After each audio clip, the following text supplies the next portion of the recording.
नजर डालेंगे दिलचस्प और अजीब खबरों की तरफ।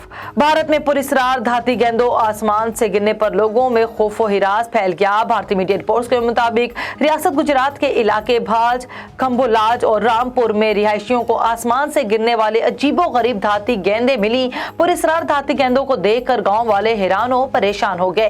पुलिस का कहना है कि आसमान से धाती गेंदें गिरने के वाकयात में खुशकिस्मती से कोई जानी या माली नुकसान की इतला नहीं मिली, जबकि उनका कहना है कि हमें मालूम नहीं है कि ये किस किस्म का खलाई मलबा है, लेकिन गांव वालों के मुताबिक ये आसमान से गिरा है। पुलिस भी ये जानने की कोशिश कर रही है कि मुमकिन तौर पर ये क्या चीज हो सकती है। ताहम इस बात का फैसला फोरेंसिक लेबोरेटरी की रिपोर्ट के बाद ही होगा। खूनखार मगरमच्छों की वीडियो अक्सर सोशल मीडिया की जीनत बनती है, जिसमें देखा जा सकता है कि लोग अपनी कीमती जानों से हाथ धो बैठते हैं। ऑस्ट्रेलियाई रियासत क्वींसलैंड के लान हिल नेशनल मार्ग में इसी तरह का वाकया पेश आया, जिसमें एक शख्स ने मगरमच्छ से कुश्ती लड़कर अपनी जान बचा ली। मज़कूरा शख्स का नाम जाहिर नहीं किया गया। इस शख्स ने बताया कि नहाने के दौरान मगरमच्छ ने उसके बाजू को दांतों में जकड़ लिया, जिसके बाद उसने कुश्ती लड़कर खुद को आजाद कराया। बादशाह इसे मुकामी रेस्क्यू इदारे ने हेलीकॉप्टर में एक अस्पताल मुंतकिल किया, जहां उसके बाजू, हाथों और टांगों पर जख्मों का इलाज किया गया और अब उसकी हालत बेहतर है।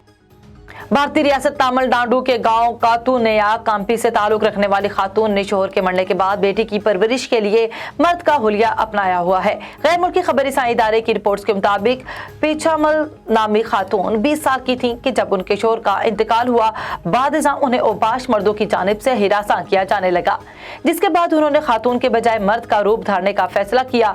रिपोर्ट्स में बताया गया कि शोहर के मरने के बाद पीछलमल के यहाँ बेटी की पैदाइश हुई। मर्द का हुलिया अपनाने के बाद उन्होंने मुख्तलिफ जगहों पर काम किया और बच्ची की परवरिश की, लेकिन किसी को नहीं पता चला कि वो एक खातून है। मज़कूरा औरत की उम्र अब 57 साल हो चुकी है, जबकि बेटी भी जवान है। खातून का कहना है कि वो अब इस हुलिये में पूरी जिंदगी गुजारना चाहती हैं, क्योंकि अब इस तरह रहने की आदत हो गई है।